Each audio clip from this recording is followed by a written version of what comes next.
বারবার মুখস্থ করেও ভোকাবুলারি ভুলে যাচ্ছেন? তবে এই ভিডিওটি আপনার জন্য।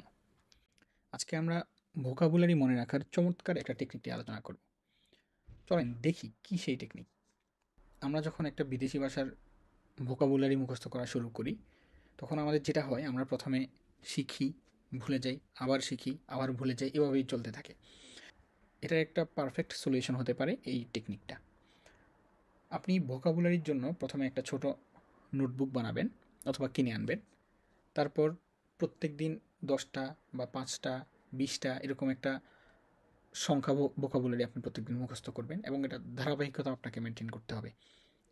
যে প্রত্যেকদিন আমি ৫টা শিখবো অথবা প্রত্যেকদিন ১০টা শিখবো, এভাবে ধারাবাহিকতা আপনাকে বজায় রাখতে হবে।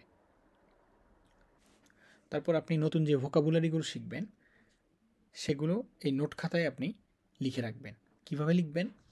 প্রথমে আপনি ১, ২, ৩, ৪, ৫ যে কয়টা শিখেছেন সে কয়টা লিখে রাখবেন এই পৃষ্ঠায়। সেখানে আপনি ইংলিশে যে শব্দার্থগুলো শিখেছেন সেই শব্দগুলো লিখে রাখবেন। তার ঠিক অপর পৃষ্ঠায়, মানে উল্টা পিঠে আপনি আবার ১, ২, ৩, ৪ লিখে এখানে বাংলা অর্থগুলো লিখবেন। ১ নম্বরের বাংলা অর্থ কী হবে সেটা এখানে লিখবেন, ২ নম্বরের বাংলা অর্থ কী হবে সেটা এখানে লিখবেন, এভাবে সবগুলো লিখবেন। এটা করতে হবে প্রত্যেকদিন ঘুমাতে যাওয়ার আগে। নোটবুকটা নেবেন, নিয়ে ইংলিশ শব্দগুলো দেখবেন, দেখে এটার অর্থ মনে করার চেষ্টা করবেন। যেগুলো পারলেন সেগুলো তো হলোই, আর যেগুলো পারলেন না পৃষ্ঠা উল্টিয়ে সেগুলো দেখে নেবেন, দেখে ঘুমিয়ে যাবেন। এভাবে যদি প্রত্যেক দিন নতুন নতুন শব্দ শিখেন এবং ঘুমানোর আগে এভাবে রিভাইজ দেন, তাহলে দেখবেন যে এটা আপনার ব্রেনে অনেক দীর্ঘস্থায়ী হবে, সহজে ভুলবেন না।